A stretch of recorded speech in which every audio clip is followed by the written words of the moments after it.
good afternoon, almost afternoon, right? It's afternoon, right? So I am Angel Whitehead. I'm the president for the Heart of Wisconsin Chamber of Commerce, and one role that we heavily play a part of in local business is entrepreneur growth. So whether that's a napkin idea that you don't know how to get a business started, all the way up to I'm ready to do a business and I'm looking for funding opportunities, or even farther on, I'm in business and I want to grow my business. So we help consult on every level of that, and that's primarily one of my jobs at the Chamber is to help with entrepreneurship, workforce development, and economic development while getting to oversee our lovely staff that we have. So today's presentation is really about the resources that I maybe will offer in that first initial meeting that I have with an entrepreneur. And I'm happy to set up times to meet with people in person to talk about different resources and maybe things that are more specific for each business. So those sessions are usually about an hour and a half. This is something free. This is why I'm here as the leader for our chamber. It's to provide this free of no charge to any entrepreneur that wants to walk in our door. So I'm just gonna cover a few of our basic resources that I give out, and it's website based. I do have a lot of print material at our office that I can share. I know some people are paper, some people are digital, but we have both of those options available. So I'm just gonna kind of go through a few of these resources we have here. So what you're seeing right now on this screen is our website. So it's Heart of Wisconsin, actually it's WisconsinRapidsChamber.com. And we have several different resources that are available, from training links for video content to maybe some initial steps for business, and all of it's located in our Business in the Heart of Wisconsin tab here. So that's what I'm just gonna click on. So before I click into it, one thing that we observed in the midst of COVID was the need for business information, right? Because COVID was changing daily, hourly on what the expectations were for our business community, how they were allowed to even be open or not open. What did that look like? Were you essential or not essential? To us, every business is essential, but during that time, it was really hard to navigate what that process looked like.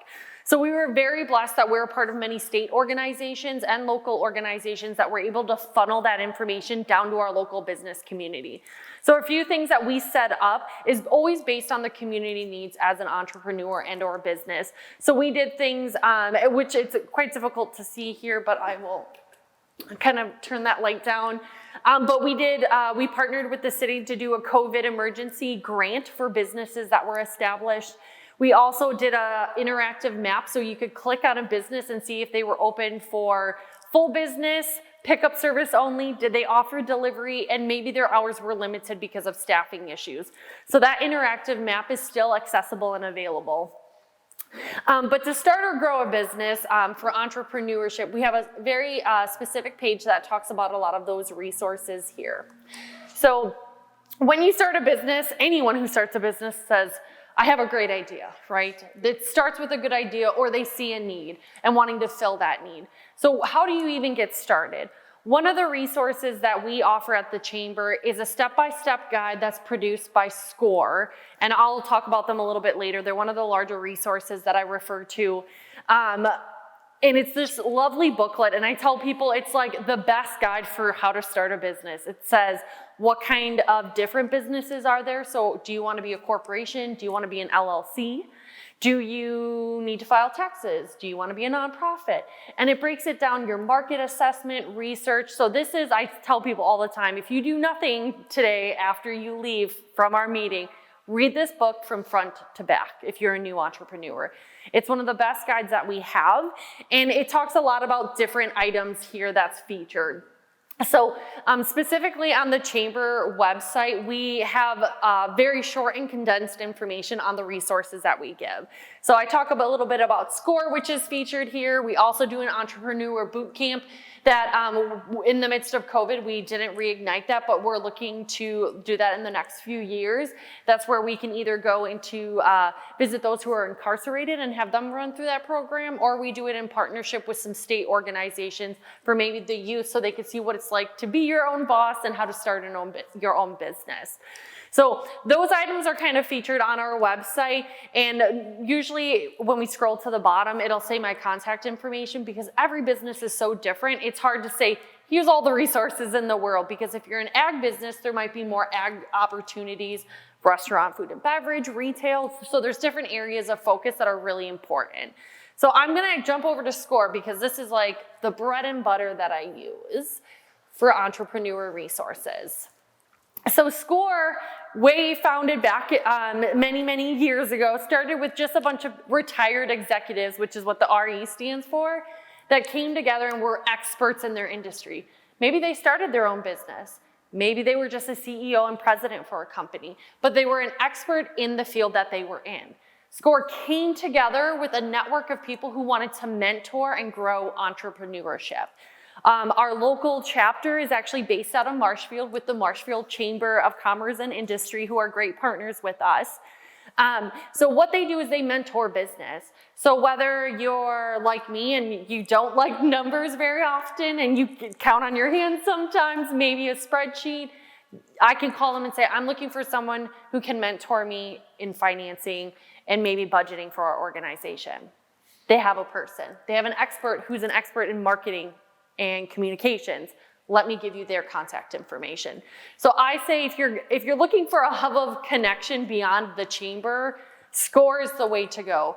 You could call them with any question or resource, or you call me, and then I reach out and I try to find their information and who their contacts are locally that can help you with that specific field.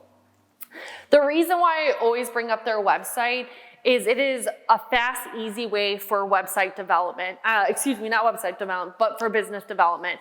So up in the top bar, there's an enter terms that you're looking for, or there's another search bar, maybe that they removed, but you could type your question in here, what you're looking for. How do I file a business permit? How do I find an accountant? What is market assessment? You can ask those questions. SCORE actually will bring you down to the micro level. So you can say, how do I start a business? They'll ask you 2 or 3 more questions, and it's a click down until you get to exactly what you're looking for. They have training videos. They have anything you can think of on this website. And that book that I referred to, that was kind of that, read front to back, that's actually based in this website online as well. So if you're digital or if you want a paper copy of the actual magazine book, that is available on request only. So all of that information is here. So SCORE is literally here just because people want to make entrepreneurs better and have those resources available.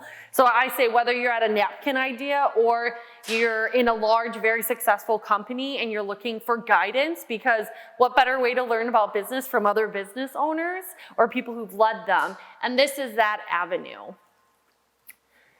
The other resource I'm going to jump to, because they're here, so if you're interested in speaking with them, and I actually grabbed a couple of their flyers.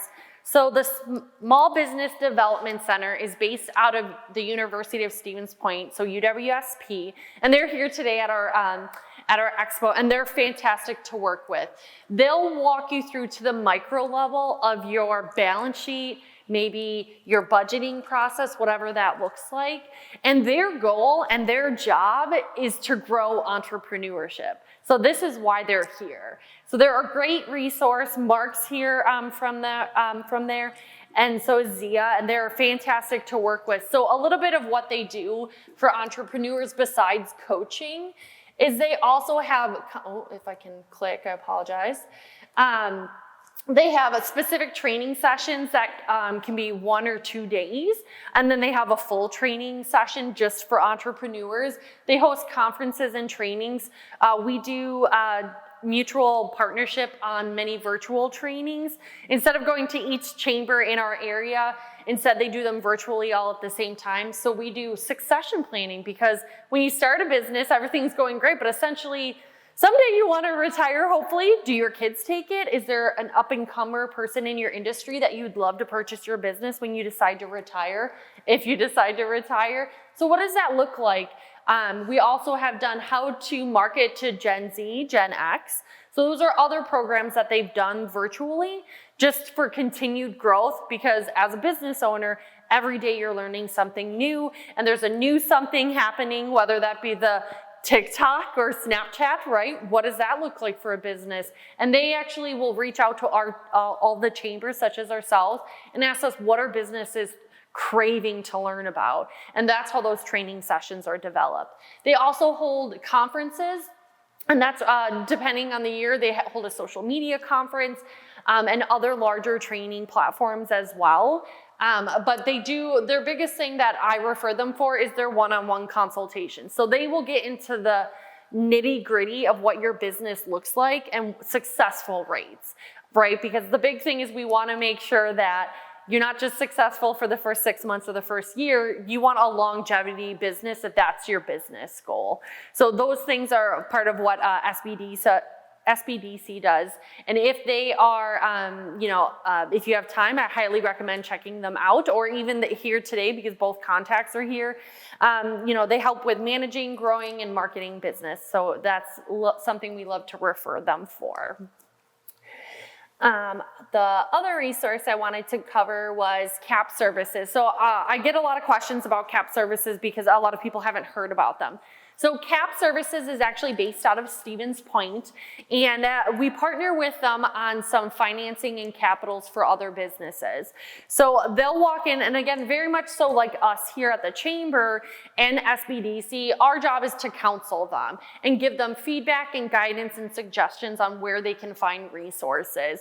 So CAP Services offers really great financing for businesses. So the first question we get a lot about business is, how are you going to pay for it? You can't necessarily walk into a standard business and say, I want a loan for $60,000, $80,000, $100,000 to start a business, because they need proof of concept, and then they'll also need proof of financials. So if you're purchasing a business, it may be a little bit easier that way, but normally they refer you to us here at the Chamber, because we do have a fund, which I'll talk about just in a short minute. But CAP Services also offers financing. So they have balance sheets and profit and loss sheets that they walk you through to see how successful your business will be based on your price per coffee, let's say, or the income that you're anticipating. And they put it all in one sheet for you to show you how successful you're going to be. So we partner with them on a lot of those financing and loan programs for several of our clients.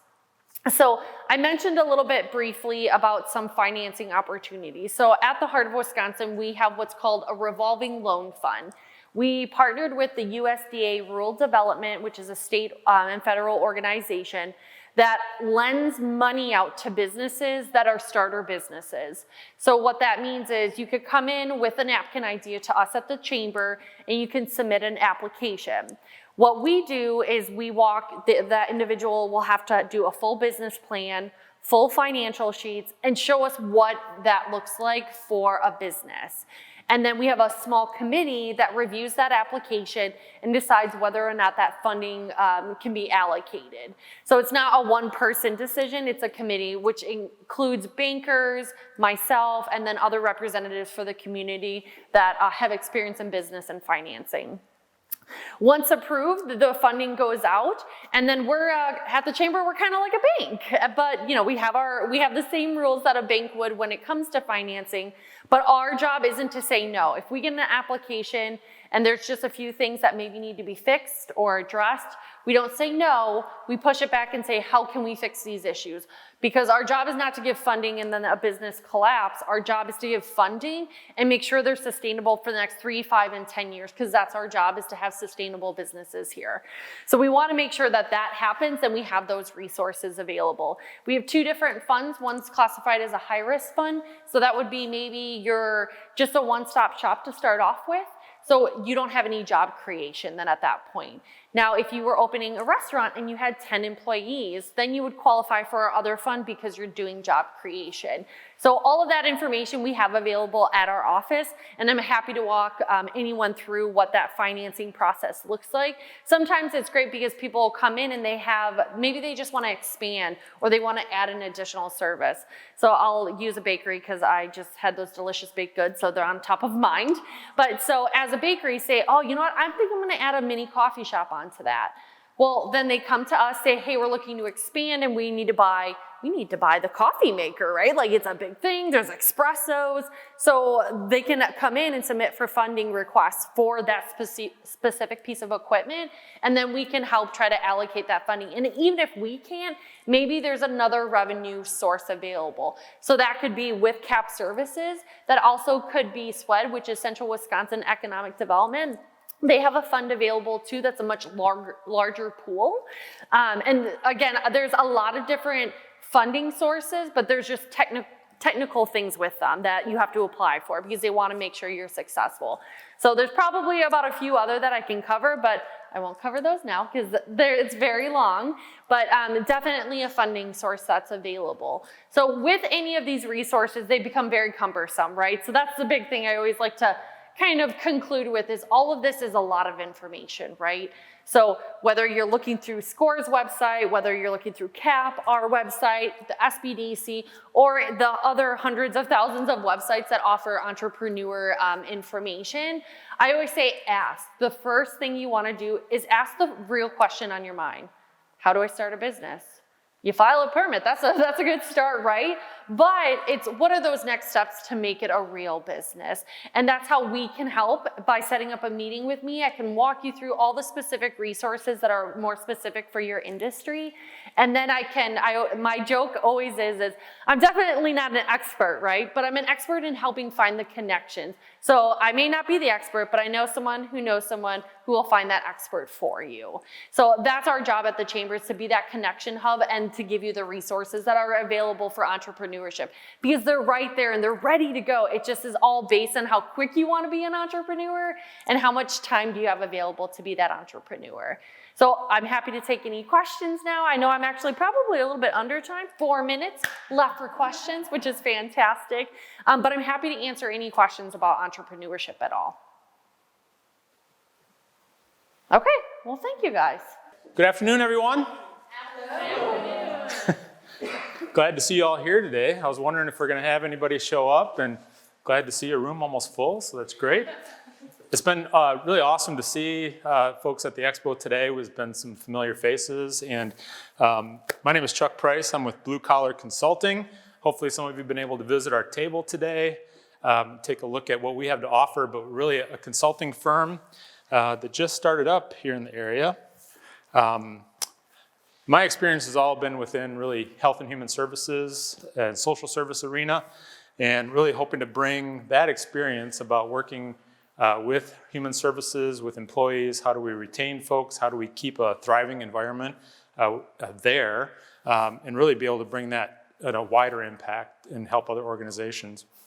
I have about almost 30 years of experience providing that kind of service. A lot of familiar faces. Brian's been able to take part in that, and Angel, I worked at Wood County for a time. So I was Deputy Director of Social Services here in Wood County for about 2 years, Child Protection Services Supervisor for about 3 here, was Adams County Health and Human Services Director for about 3 years, Wapaka County Health and Human Services Director for about 8 years, and so really trying to take all that experience and help organizations.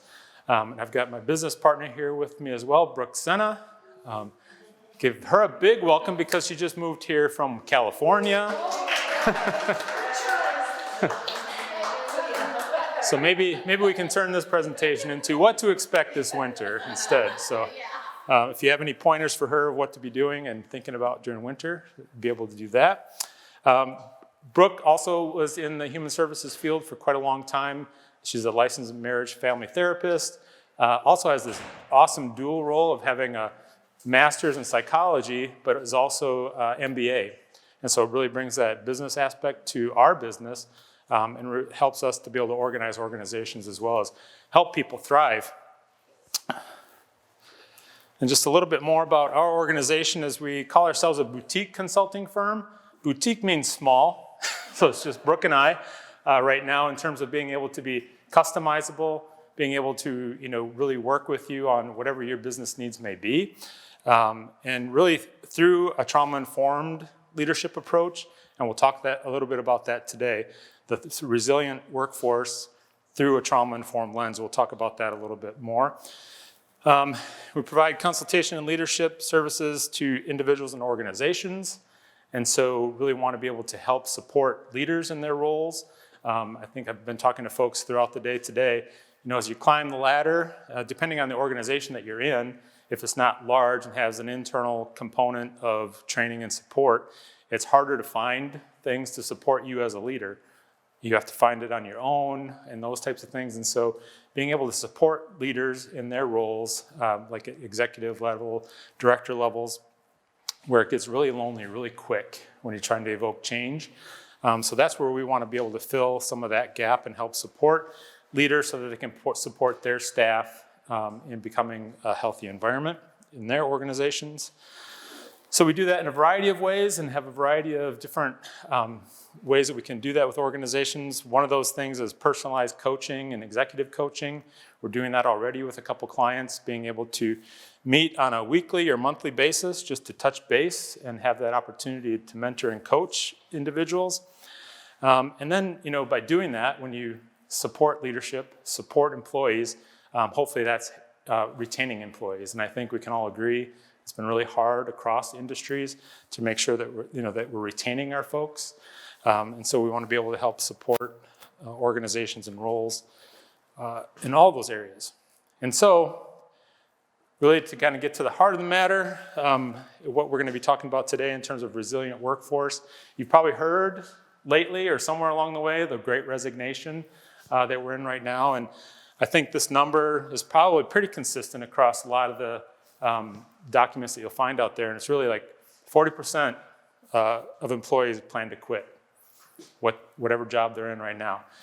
And I think I've seen other numbers like 50 to 60% are actively job seeking.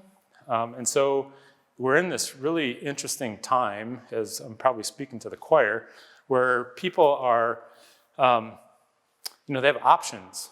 In this world of COVID, we were able to kind of become much more flexible. This remote work that we were able to do over the last year and a half or so, I think it really got people thinking about what's important to me as a person. And so we started to think about the work a little bit differently as well. And so while it is the Great Resignation, really I think we have to think about every crisis as an opportunity. And so we can think and continue to kind of get bogged down by the Great Resignation and take on a woe is me kind of culture or kind of approach to it. Or we can try to use a reset and kind of rethink about kind of what are we doing?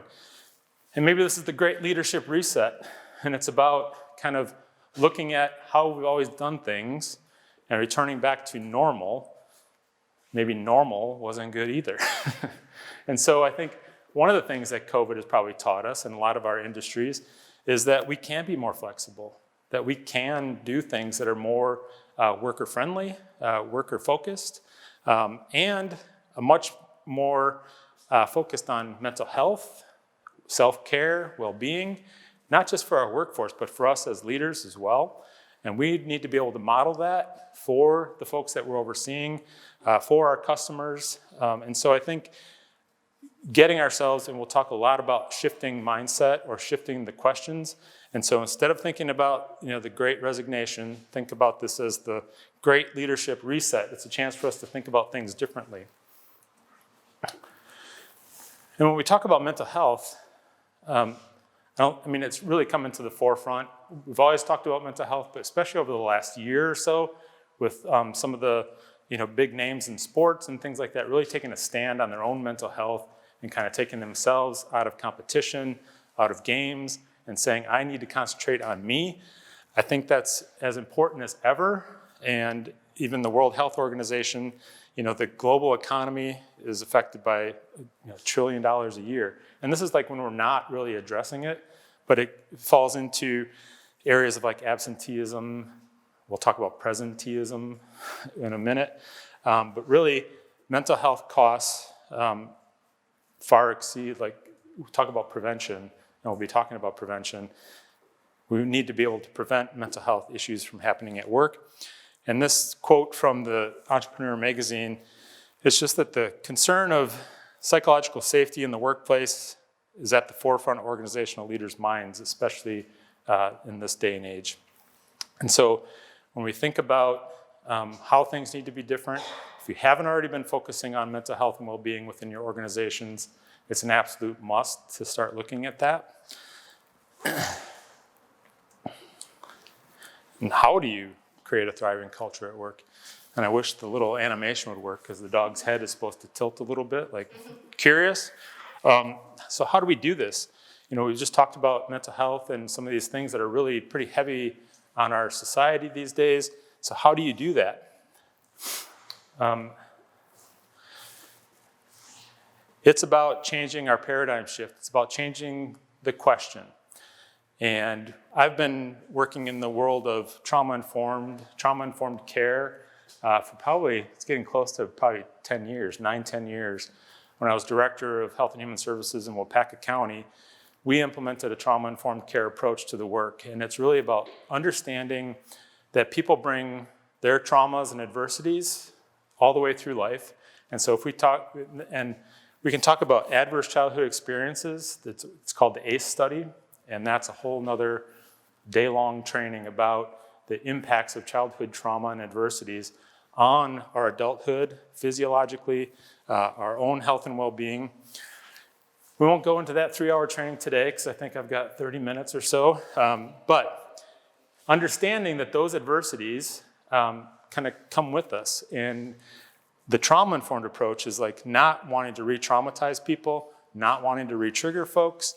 And the work environment can do that to people. And as we become more and more stressed in the work, we react to things differently. And if we were raised in an environment where we were nurtured and loved and all those types of things, our response to crisis is much different than if we were raised in an abusive home or a chaotic home where we go into survival brain. And when you're in survival brain, then you're just trying to make ends meet and you're doing anything you can to survive. And so if that's like running away, hiding, those types of things. And the work environment where that shows up is like when workers don't show up, right? When they don't come to work, or they don't feel safe in your hallways, and so they're quitting or leaving early, those types of things. And so our first inclination, usually when that's happening in our workplace, and we see these types of behaviors in staff, our first inclination is probably, what's wrong with you? What's wrong with that person? Why do you keep leaving? What is going on here? And so that's more of like this demeaning thing where it's going to set up the defenses on the employee who might be leaving. And so the trauma-informed question that flips everything is then switching that instead of what's wrong with you to what happened to you. And just by using that question sets up a whole different conversation. And one of the things that does is turns this into an interaction. It becomes more human. It becomes harder because we're getting into that human aspect. We're getting a little bit below the surface of not just what's wrong with you, because that's easy, and let's just get rid of you, versus what happened to you. Why don't you feel safe here? If you're leaving, not coming in, absent, all those things, there's something underlying there. And so entering into that conversation is relational. It takes trust, and we'll talk about those things, but it happens with that reframing of the question, what happened to you? So if you don't remember anything else from today's presentation, just remember that, and when you're watching the news and the story pops up and things like that, it's like, that's a horrific thing or that's a sad story. Think about, with that person, what happened to them that they had to do, whatever act that was, whatever thing that they did, whatever crime they might have committed. What happened to you that was what you decided to do? And trauma-informed really kind of started in like the mental health arena, in the social services arena, because it's much more kind of on the mental health side of things. But it's really kind of making its way into the mainstream, just for like what I was saying. Mental health is coming more into the mainstream. And so as it's getting presented to me in my work, how am I supposed to address this? And so the trauma-informed piece is really starting to make its way in. And this is a quote out of Entrepreneur Magazine. This trauma-informed workplaces are the new normal, and leaders must make mental well-being a business priority. So this isn't a social work diary. This isn't a journal, on mental health. This is Entrepreneurial Magazine. And so we have to start taking a much more human approach to the work. It's not what it was before, where it's much more top-down, maybe, authority-driven, punitive. It's more of how can I make my environment more conducive, more psychologically safe for the people that I'm serving and for those that I employ.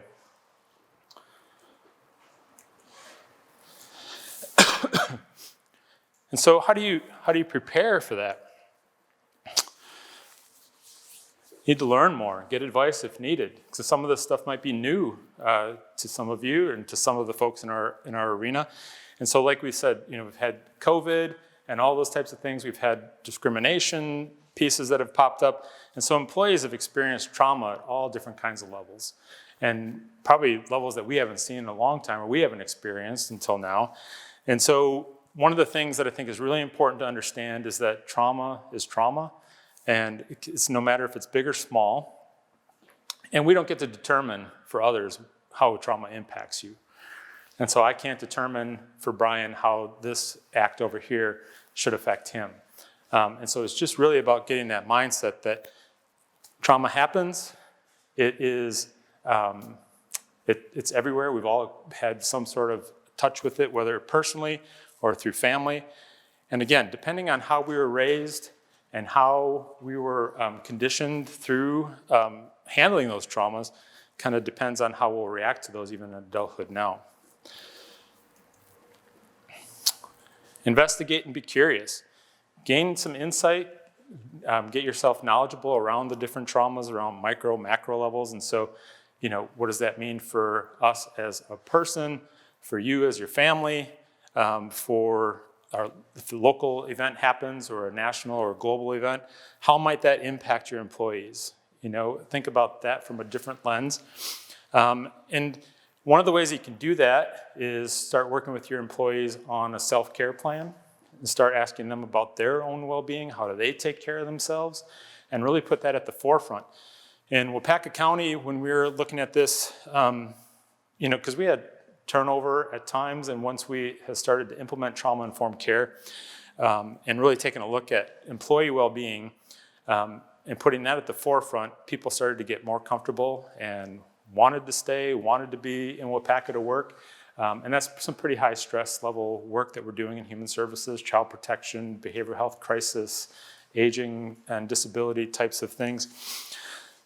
So we would start these conversations around self-care right at the beginning, right in our interviews, and talking about what do you do for your self-care, what do you do to take care of yourself, and they'd start telling you, and then we'd ask them, how would you want to be approached? If we noticed that you were off, and so if you're in our hallways, how would we know that you're having a bad day? And some people would say, well, I don't talk a lot, or I'll close my office door, and that's fine. And so then, how would you want us to approach you if we notice these things? How would you want your supervisor to approach you? And so we'd start to come up with the plans, right even in the interview process, and especially in the onboarding. And then we talk about that in supervision and really tried to live those things and not just say, oh, we should talk about self-care and well-being. And that's not just about like pizza parties on Fridays or jean days on Fridays and things like that. It's really about getting under the surface and really wanting and needing to care about you as a person. And it starts with leaders. It starts at the top, and that's usually the hardest part. Like when we were in some of our transformation and we were having some success in Wapaka County, people would want to come and see, how are you doing this, and how do we do this in our organization? And we would say, we're not going to talk to you unless it's your director that wants to talk with us first. Because if it's the director level or higher that is bought in, that ability to really embed this is critical. And so if you don't have that buy-in, that's pretty tough. We had one county that came to us with this huge binder, no director, but they're like, here's the binder that we're going to give to the director to get them to buy into what we want to do here with trauma-informed care. And I'm like, that's just not going to work. Like, it's just not going to work. If you have to convince them that much, it's not going to work. So I don't know what to tell you there. But it starts with leaders, starts with leadership. And again, in terms of mental illness, the cost, and I think these numbers are probably pretty low because I know when I was looking at turnover, especially when we were looking at child welfare staff, child protection staff, I think it's like 55 to 65,000 of what they say to replace a social worker. And that doesn't include like training that's involved or the impact to the staff, like some of you probably experience when one worker's gone, the work's got to go somewhere.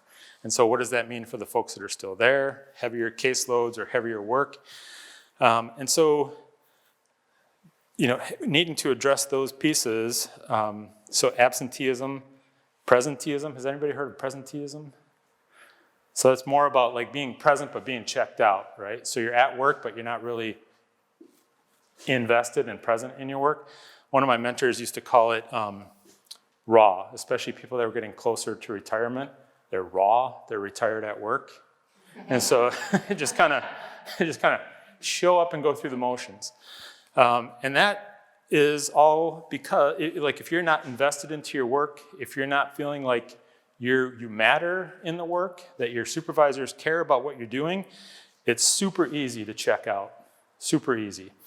And then that has an absolute cost. And so another quote here, just, most people will be affected in some way, either personally or through family and friends. And so it's there for all of us. And I think it's something we can't continue to ignore anymore. And when you don't ignore it, and you actually focus on mental health and mental wellness and supportive environments and organizations, it has the opposite effect.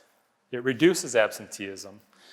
It improves productivity because people want to be there. They want to be in an environment where they know that they can thrive, where they know that they're supported. And some of this kind of sounds like, really rose-colored glass types of things. And I would say the same thing if I hadn't viewed and witnessed it myself, that it actually works. When you make the human investment into your staff, when you actually say, this is going to sound really corny, but when you say hello in the hallways, when you can address people by their name, ask them how they're doing, versus kind of just move along and kind of go about your day, it makes a difference. And so it helps to retain and recruit dedicated employees.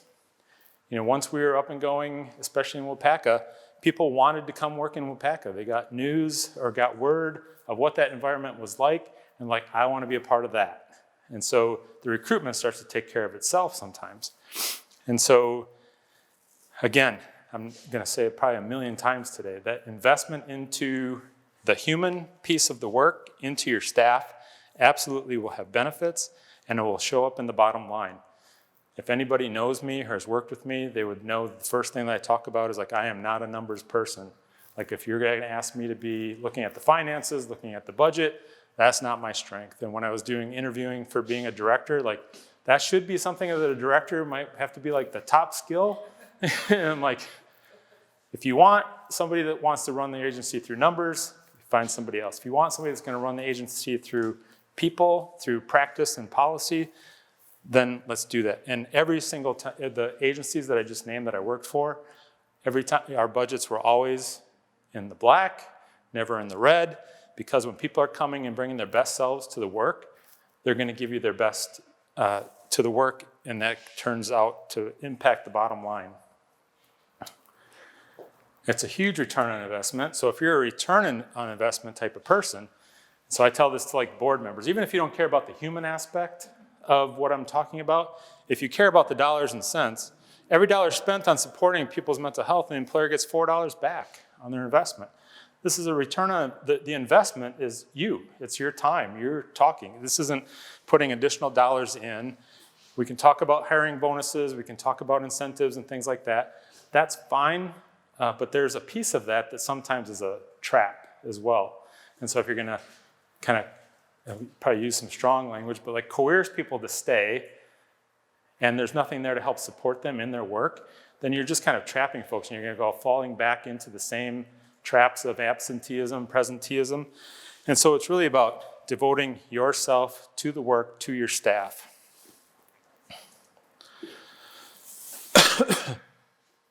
And it's really about nurturing the relationships, taking time to connect. And so understanding what folks are going through, what are they doing?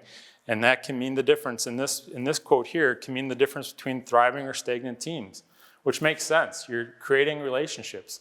You're creating trust. And you can't have trust without relationship. And so how do you continue to do that? You can't just continue to ignore what may be going on in the hallways or ignore your staff. You have to invest into creating these nurturing relationships with your staff. Because you need to be able to create a trusting environment where you can be creative, where you can be innovative, and you can bring energy to the work. And so everything happens at the speed of trust. Maybe you've heard that or read the book. I think it's Stephen Covey, Speed of Trust. And so if you're in a high trust environment, things can happen quickly because I trust you, you trust me. This is how we're going to do this. I agree, let's go. Low trust environment, there's doubt. There's like, I don't trust that you're going to follow through on your end. You don't follow through. You don't trust I'm going to follow through on my end. And so it stays stagnant or maybe it doesn't even get done. And so it's about building trust. And so, I talked about people having adverse childhood experiences or adversities, traumas in their lives, and that forms like neural pathways, right, about survival in your brain, and how do I respond to different things.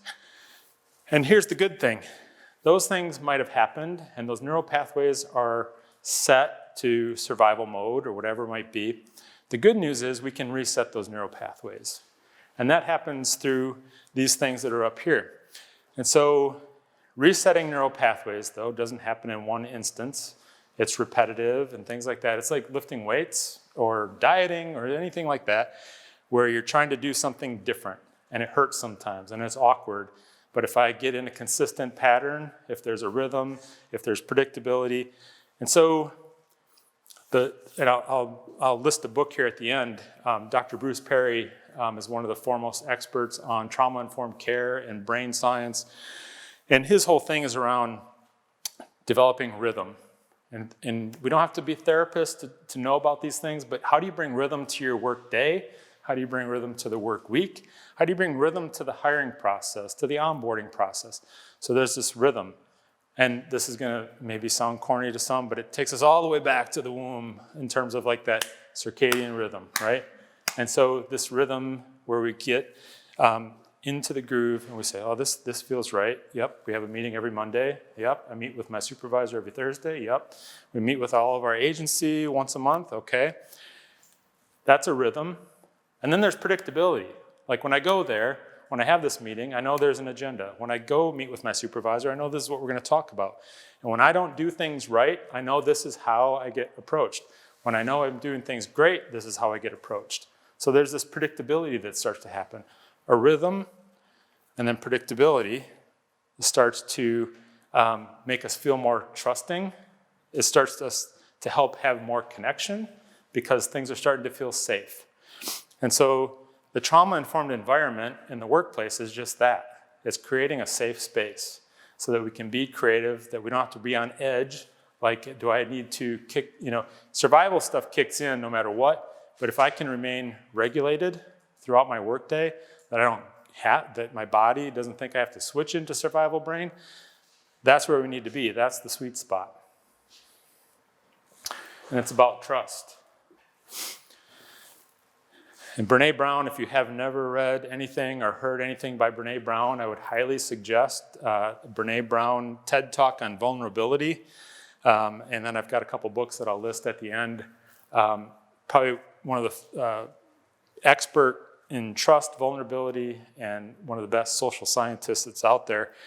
And so this quote got me the other day. It's like, trust is not built in big sweeping moments. So it's not about like, we're gonna have this trust building training today, and after today, we're all gonna be trusting each other. That's not how that works. And so it's about these tiny moments in every day.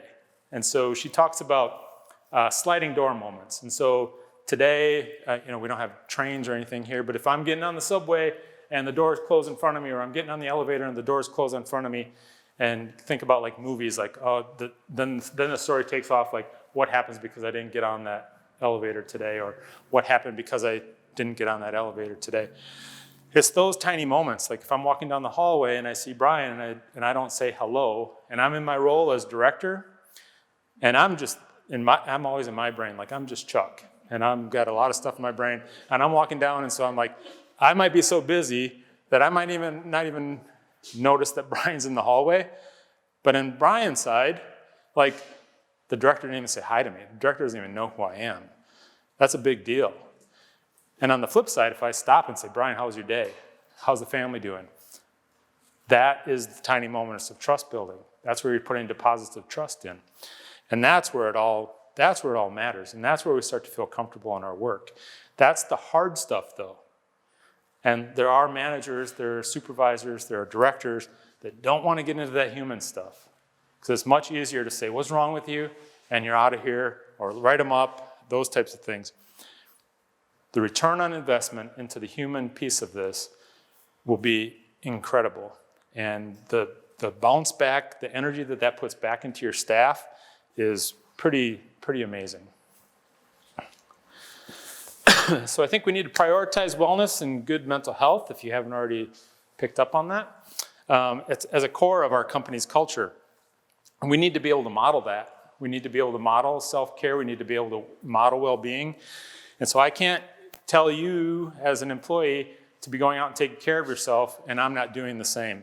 You know, I got called out a couple times, like, you're telling us not to sit at our desk for lunch, but you're at your desk for lunch every day. What's going on?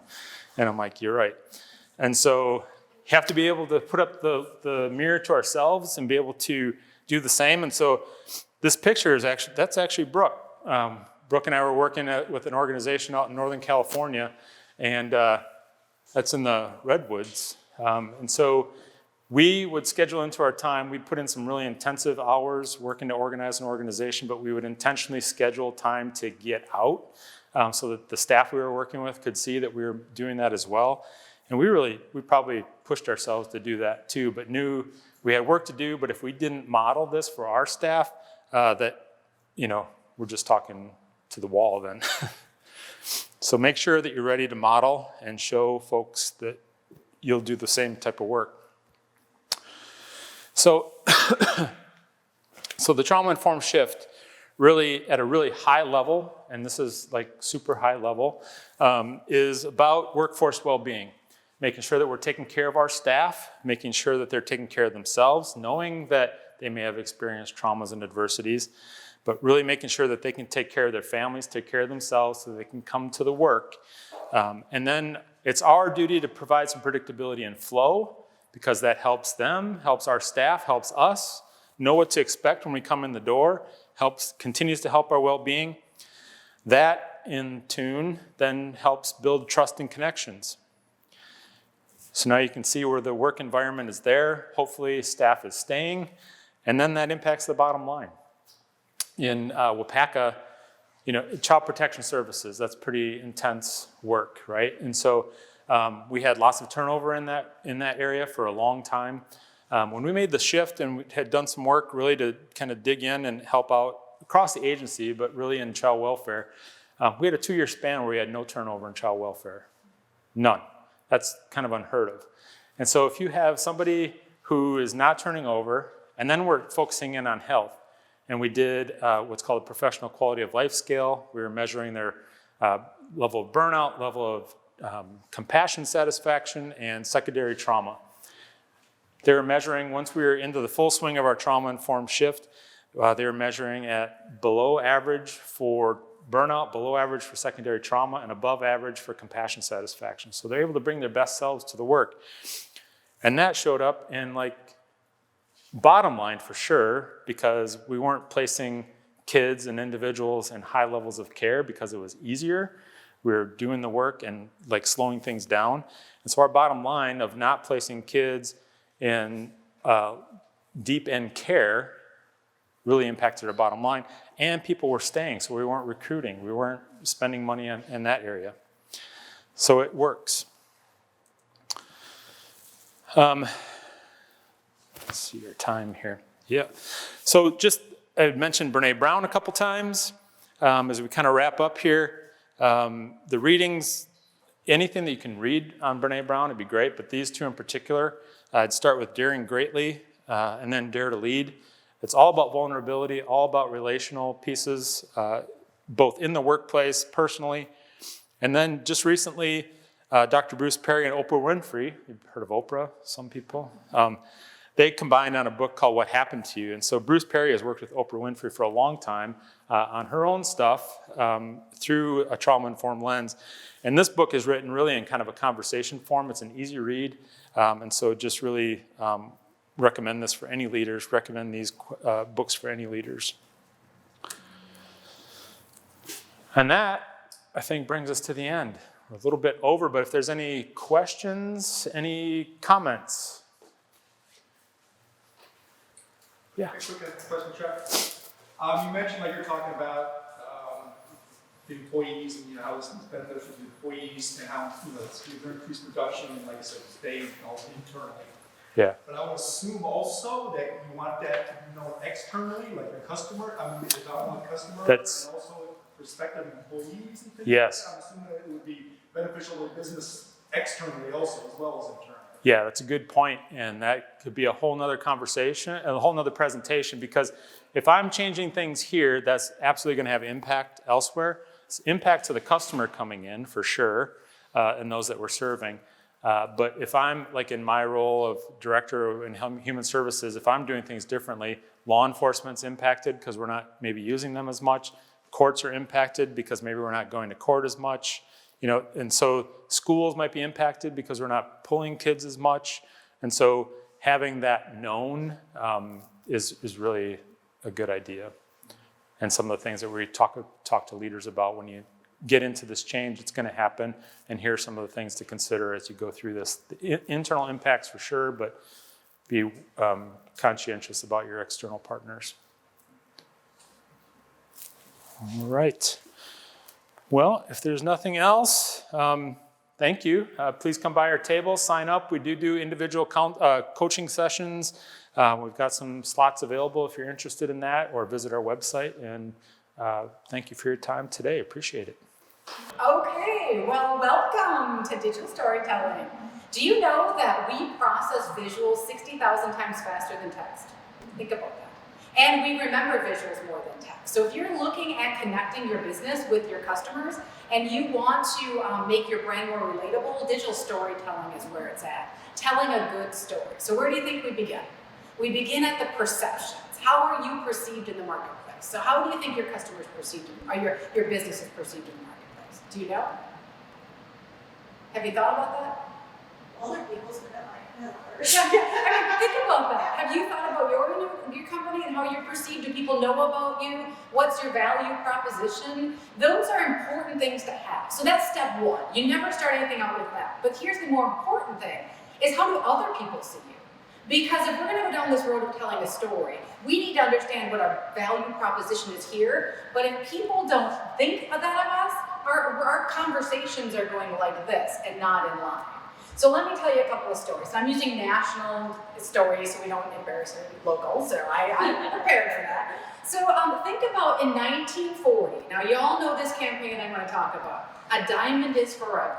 That started in 1940. De Beers. Think and dissect this. A diamond is a product. It is a stone. There are sapphires. There are rubies. There are emeralds. But it's a diamond. And what does a diamond symbolize? Love, right? And if you love somebody, you're going to give up 2 or 3, months of your salary, right? When somebody gets engaged, what do they say? Show me the diamond. What does a diamond look like, right? Then they say forever. So a diamond is forever. Does that mean my rubies and sapphires are going to disintegrate within 10 years or so? No. But we buy into this. So the culture around a diamond is if you love someone, it's forever. Now think about that in terms of telling stories and what you've seen on the TV and on the radio. You hear these things and you can see them on YouTube. What stories come out of that? There's the marriage, right? The getting engaged and getting married. But there's the love, right? The relationships, the anniversaries, so-and-so's graduating college. How many of those love stories can we tell associated with a product? Infinite amount. We all relate to love. Maybe some of us are married, maybe some of us aren't. Maybe we've been in relationships where we love dogs, or we love things, or we love our parents, or we all relate to that. So connecting the dots with your value proposition and what you're trying to say together makes perfect sense. Now let me give you another example of an industry that's this way, the insurance industry. None of you work for the insurance industry, but you're already going, right? How do we feel about paying those premiums? When I practiced this, I started writing a check, and I realized that ages me, but since we're all older, you get me, right? But right, how do you feel when you write out those checks or you make your payment online? Do you feel warm and fuzzy? Yeah, we hate it, right? We used to be hostile, absolutely hostile. Do you know what the industry did? We have Flo from Progressive. We have Jake from State Farm. We have the Gecko Geico. We're in good hands, right? We have Limu the Emu. You all know these, right? So did it change the way that you hate paying your premiums? Not really. But what they did is they connected it with the Maslow's hierarchy of needs, that safety. So I'm paying this. I might not like putting that money out there, but I know in the end that you have my back. If I get in a car accident, you're there for me because Flo told me so, or Jake told me he's gonna be there, right? So that's taking and reimagining with stories where you wanna be and where your value proposition is and where we can buy into it. And we do, right? I don't feel as hostile, I don't love it, but okay, I know they're there for me. So since we're women, do you know the latest reimagining of brands is Victoria's Secret? Have you seen this? They're getting rid of the angels. So the angels have been around for a long time, for those of you out there, long, willowy, beautiful women running around in lingerie with wings. No longer. They got rid of it. Why? Our culture's changing. Women aren't buying into that anymore, right? We don't want to see that. So who are they having? They have 7 new spokespeople, people like Megan Rapinoe, the soccer player who's also an advocate. They have some models. They have the Jonas brother, what's her name? She's, I can never say her name. The Indian woman, that beautiful woman. Yeah, there you go. Yes, you know who I'm talking about. She's one of them. But anyway, they realized that what does their brand stand for? Beautiful women in lingerie. But who's buying it? Women are buying, but women weren't buying into this angel sort of thing. So they reimagined who's going to be their spokespeople, and now they got it aligned. So those are just examples of ways in which you can take your value proposition. What is that? Is it attributes? Is it price versus quality? Is it service? What is it that makes you different? What makes you stand out and connects it to that customer? So now we get into, okay, great. Now my ladies here who know this, we now get into building a relationship. So do you remember the pillars of relationship building? Like me, okay, no. There's 4, right? There's building a bond, trust, reciprocity, and empathy. So that also has to be in your message. So I want to know that you got my back, that I can trust what you're saying, and that it moves forward so that I get you, because you want me to come back. You all have businesses or organizations that you want people to come in and do on a regular basis, and so that makes that connection. So our message has to do that as well. We also have to adhere to the AIDA concept. Remember that one? No? See, now I'm testing you. But this is also very important. So when I was little, and I'm old, I'm 50 years old, and I'm older than the internet. Yes, I am. But we had 4 channels, and one was PBS. So we had ABC, CBS, NBC, and did I miss one? ABC, NBC, CBS, and PBS. If you wanted to watch a show, what did I do?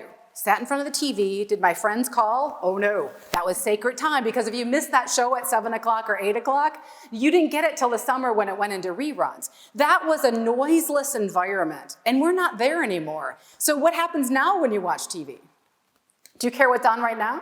No, because guess what? You get to go and stream it if you want. You have it on demand. Oh, I can watch it right now on my phone if I'd like, right? Alive. I have all these different apps. Oh, but then if it gets boring, I can go on my phone and play games, and I can text people. Are we in a sterile environment anymore? Oh, not in a million years. So your message has to permeate that noise, and how do you make that connection? You have to listen to your customers. Great example, Got Milk. We all know the Got Milk campaign. So how this started is back in the day, pop, soda, juices became more and more prevalent. So when I was a kid, again, back before the internet, you didn't get soda unless it was a special occasion. So all of a sudden that changed, and people were drinking it on a regular, your eyes just went, what? Yeah. Back in the day, people just didn't drink soda.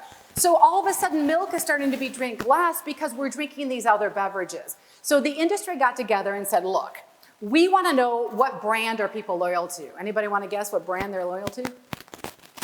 None. What are they loyal to? What do you drink for milk? Do you drink 1%? 2%? 2? That's what people kept saying, but that's not a brand. That's a type of milk, right? So the industry said, look, we don't have any brand recognition, but what we do have is a product recognition. So they got together as an industry and launched the Got Milk campaign. And the reason why I'm talking about this today is because there's a little nugget in there of this story that's really important for small businesses. You have to listen to your customers. So they, of course, have research people. And their research people got customers who drank milk and said, you're not drinking milk for 2 weeks. And you're gonna write a journal about it. And out of the journals, they got things like, I was desperate for milk, I wanted to lick the cat's bowl. Or you know what, I had peanut butter on the roof of my mouth and I couldn't get it off and I really wanted a glass of milk. All those became stories they could tell because it had happened, people felt that way and it was relatable. Same thing with us. Now, most small businesses do not have a research department, but what you have is ears. Can you hear what people are asking? Can you see what they're buying? We've all been in line and somebody in front of us is chatting away to the cashier and what are they talking about? I'm buying this for Aunt Susie because Aunt Susie's birthday is, right? Our customers talk to us. Cashiers can write things down and talk to you. You can walk around a store and listen. You can have conversations with people and ask. And all of those stories can tell you what sort of vision and messaging you should have together. Disney, my favorite. I've talked to you guys about Disney. I love Disney. Disney's the best. But the reason why I bring it up today is because with your messaging, you also have this value proposition that you can't leave it to chance. So what Disney's doing right now is they have their 50th anniversary, right? Oh yeah, the 50th Disney World. And they're talking about a magical experience. Now I've taught for 22 years and every semester I ask, who's been there? Did you have a good time? And I've never had anybody say they didn't have a good time. We all know what that magic means. Why do we know what that magic means? Is because they define it for us. They don't say, oh, it's magical, go have fun. They say it's magical and this is what the castle looks like. It's magical and this is what the Dumbo ride looks like. This is what the teacups look like. And then they use different people in their ads so you see you somewhere in these relationships. So if you're looking at your value proposition and you're saying service is my strategic advantage, okay, we're all the same in the industry or in the local area, but service is where I'm at. If you end the conversation there, you're in big trouble. Because what I think service is and what you think service is and what you think service is completely different, and you may not be able ever to meet our expectations. But if you tell me, our service is where we are strong, and our service means good to you, and this is what it means. It means we can get to your house within a week, or we can service you by when you call us after so many hours. You have to define your value proposition, or you leave it up to chance. And then if you don't deliver what I think you mean, now I'm a disgruntled person, I'm not coming back. So that all has to mesh. The other thing we want to be aware of is how much messaging we put out there. Have you guys ever looked at Airbnb on Instagram? Take a look sometime at Airbnb, what pictures they put on Instagram. None of it's on Airbnb. It's all about people having fabulous vacations. Their message out there is, hey, you want this experience? You can have this experience. Go have this experience and we'll help you get there by an Airbnb. So that's kind of that message. You're looking at building a relationship. You're looking at connecting that AIDA concept. You're looking at that value proposition and marching now to, okay, this all sounds good, but how do I get started? Well, the easiest way to get started is to put a whole bunch of sticky notes on the wall and start writing words, start clusters of words, phrases. Pretty soon you'll start to see these threads coming through of what starts to make sense, and you start to get your diamond is forever kind of feel. That's the first place to start. However, you have to kind of sit back and think, what goes around this? And let me give you an example. So the very first thing I have our Adobe video students do is tell a story about something that happened to them when they were 12 or under. Okay, this is tough because first of all, a lot of people don't have assets about something that happened. They don't have it recorded. So they have to figure out how to tell the story. And have you ever talked to a little kid telling a story? It's a lot of this, right? And eventually there's a string of a story. But when we start thinking about things that happened when we're younger, sometimes we're still in this kind of crazy thing because we haven't picked it up as an adult and shaken it off yet. And we haven't streamlined it. So I always tell students, first get what happened, and then decide how much detail to lay on there. So for example, if I have a story about myself, I skinned my knee, I went home, my mom comforted me and gave me a lollipop, do you need to know who I was playing with, who was riding the bike, who was in the house when I got home? Do you need to know that Aunt Shirley and Cousin Wade were there and they were playing games? None of that matters. You need to know I fell off my bike, I got home, my mom loves me, she gave me a lollipop. And that's hard to do because when we're telling those stories, we want to give all this stuff. Nike did a really good example of this. Do you remember this ad? This was iconic. They had this chubby boy, and he was running down a rural road. Have you guys seen this one or not? So he's running far away, and he's running towards the camera, and he's just running. And he's just running. That's all you see is this kid heavy running, and he's not going real fast, but he's running. And then it says, just do it. And think about the messaging there. They were trying to reposition themselves from being this really high athlete. So they were using the Air Jordans, and they had all these athletes, and then they had the college kid, and then they had the varsity kid. They wanted to repurpose that message to, yes, we're that, but we're also for everybody else. If you're not a star athlete and you just want to get in shape, use our products too. So this was kind of that first launch. Now, I may not have been a heavy kid trying to run, but you know what I have done? Is I've tried things that were hard. And I might have not have been the best at them, but I tried hard and I persevered. That message connected. I didn't have to have words of who this kid was. I didn't have to know his name or if he got bullied at school. None of that mattered. I just needed to see him running and persevering to understand that connection with the story. So what is your story on that? What can you pull from and then edit it out so it has a line through it that makes sense to the person that's viewing it? Now, the best place, obviously, to tell digital stories is on video, right? We do a lot of video. Let me give you some statistics. 80% of the internet is video. Does that surprise you?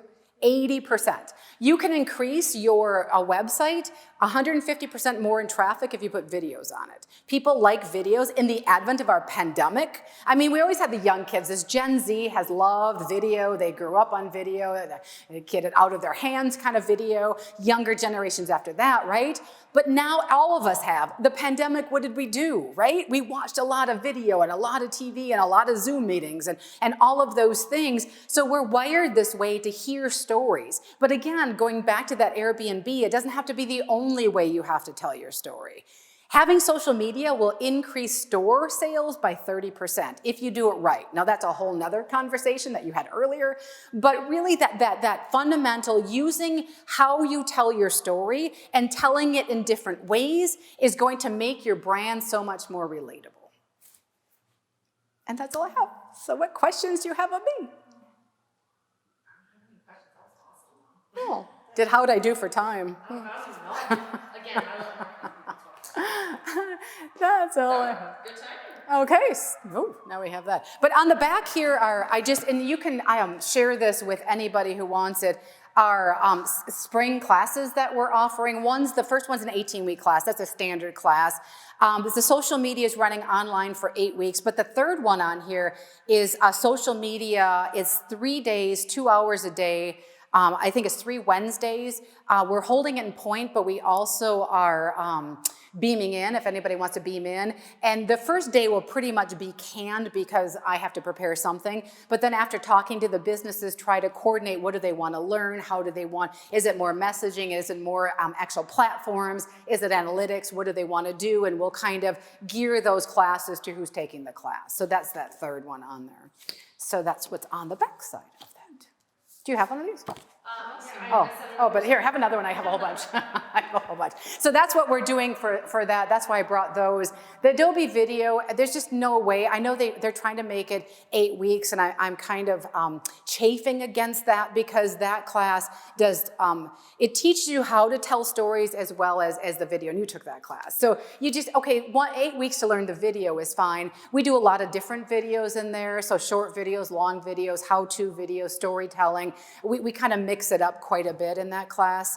The social media does play a simulation. That one, we do that because you can't really play in a sandbox anywhere. That's the only way we can play. So it's highly in analytics. The content, we do some creation, but it's a lot of just connecting content to running a campaign and then looking at those analytics. That was one of my favorite classes. They're changing it up a little bit now. So the simulation is going to change where they start a couple rounds of just unpaid, a couple rounds of paid, a couple rounds of influencer, and then all together. And I'm going to like that a lot better because I think the connection as students are going to like that a lot better. Well, and I think that's more of a real world scenario because if you do go into the marketing industry and you are managing social media, there's a huge chunk that's going to be organic, not Right. paid.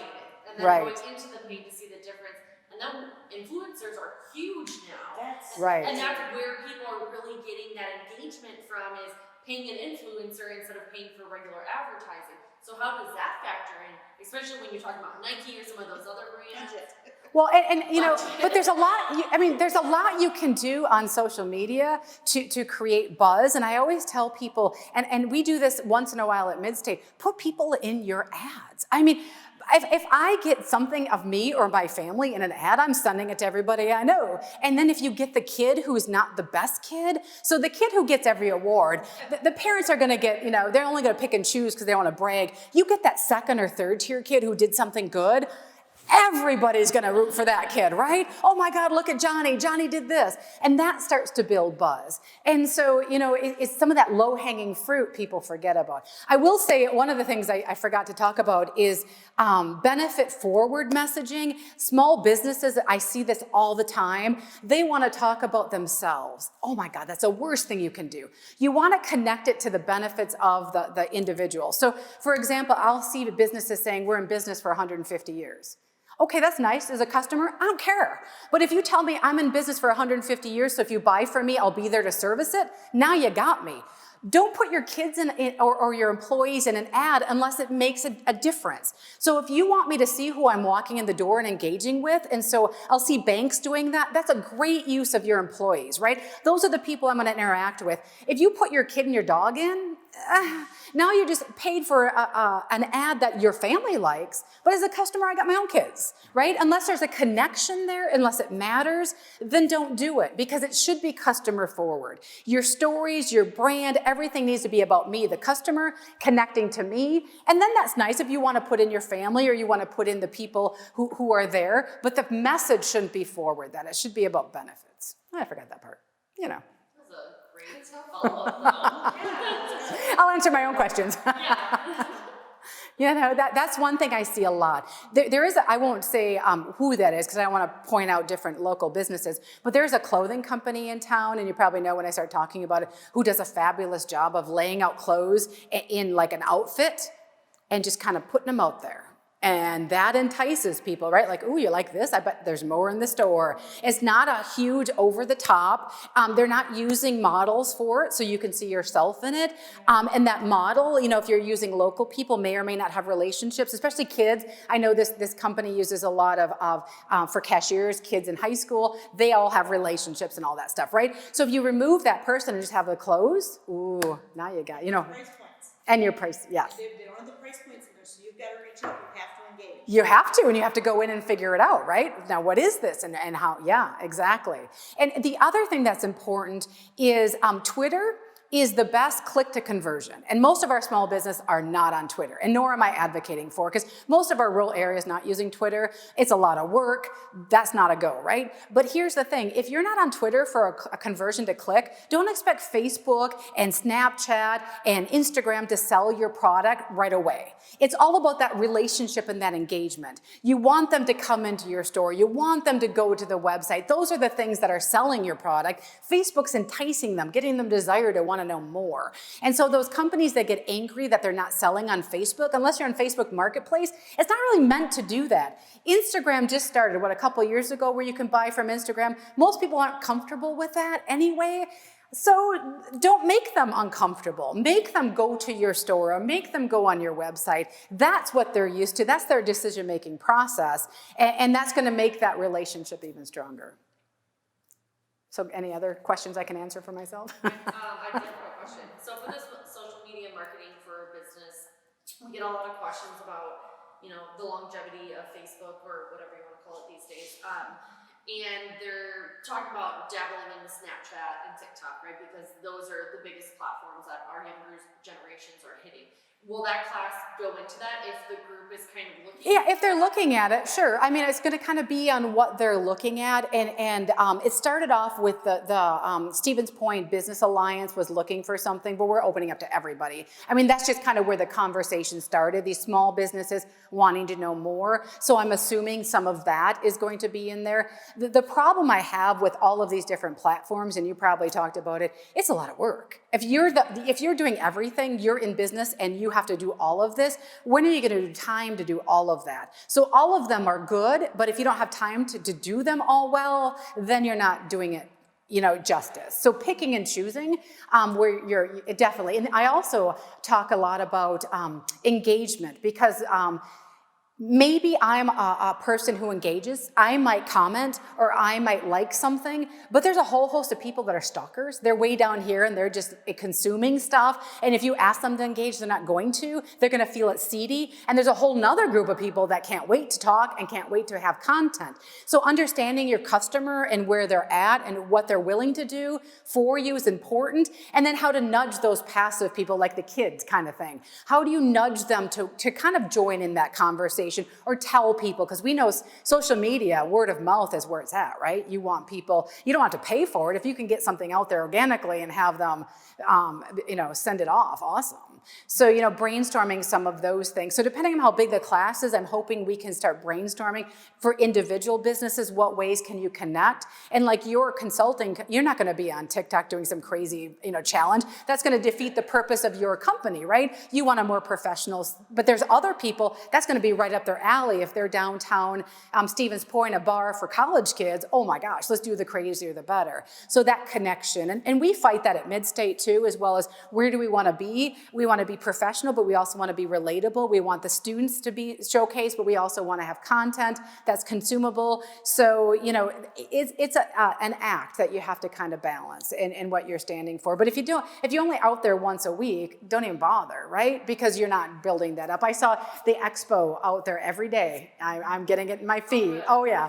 I saw it on a regular basis every day. I mean, when you're going to have events, those are the times to really push, but you also have to keep that conversation. And that's why I tell small businesses, if you're not going to keep up on Twitter, don't even engage, because that's the one where if I start following you and you're kind of funny for a while and then you go away, I feel like I'm your friend and you just ghosted me, right?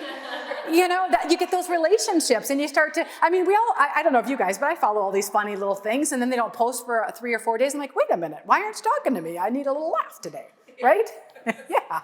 So, it has to fit the individual and it has to fit the person, but it also has to fit the customer. So you get a lot of these young business people who are all over it, but their customers might not be.